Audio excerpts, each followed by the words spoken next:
When the Mahatma Gandhi Memorial Hospital staff reported the discovered body to local police and positively identified him as the man who had mysteriously disappeared from the hospital almost 2 weeks before, questions arose surrounding the context of Sandile's death.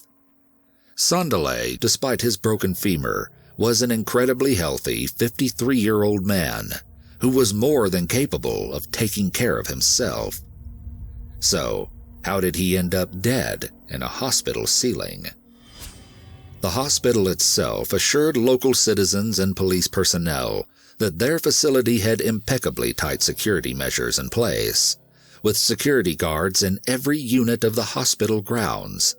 In fact, they even asserted that the only way runaway patients would be able to slip past security within the hospital grounds is if they were to change into civilian clothing during the busiest parts of the hospital's visiting hours.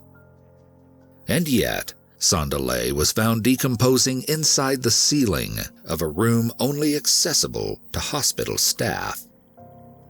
When the investigation into Sandile's disappearance and subsequent death began, many officials believed that Sandile had actually been one of the hospital's mentally ill patients.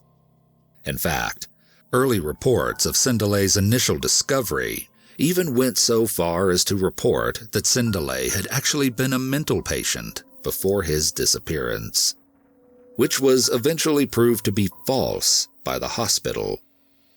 Throughout the investigation, officials were adamant that they would take the strongest possible action should anyone be found guilty of any form of wrongdoing.